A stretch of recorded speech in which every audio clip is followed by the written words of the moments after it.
आता बातमी खासदार विशाल पाटलांची आहे। शासकीय निधी आपल्या बापाचा असल्याची प्रशासनाची धारणा असल्याचं विशाल पाटील म्हणाले।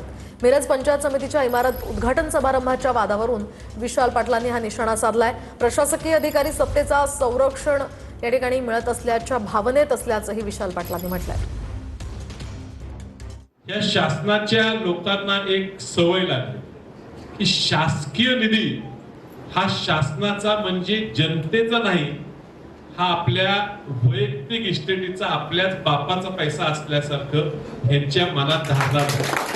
सत्ता ही कुणाचीही कायम नसते। गेले 3 वर्ष प्रशासक काळात काय काय भानगडी केल्या, काय काय रामाचं राज्य करायचा प्रयत्न केला, मनाप्रमाणे करायची सगळी चौकशी की आता तुम्हाला कोणतरी थांबवत असलं, उद्या सत्ता तर झाला ती सगळी चौकशी 100% बाहेर निघणार आहे। या ठिकाणी मोठ्या प्रमाणात भ्रष्टाचार प्रत्येक ग्रामपंचायतीच्या प्रशासकाच्या माध्यमातून या ठिकाणी झालेला आहे। आता बातमी सांगलीमधून आहे। ईश्वरपूरमध्ये जयंत पाटलांना धक्का बसलाय। नगराध्यक्षांचं पद त्या ठिकाणचं रद्द झालंय। शरद पवारांच्या राष्ट्रवादीचे लोकनियुक्त नगराध्यक्ष आनंदराव मालगुंडे यांचं नगराध्यक्ष पद रद्द झालंय। अतिक्रमण आणि बांधकाम अनियमित प्रकरणामध्ये ते दोषी आढळल्यामुळे त्यांचं नगराध्यक्ष पद रद्द झालंय। शिंदेच्या शिवसेनेचे घनश्याम जाधव यांनी या संदर्भात तक्रार दाखल केली होती।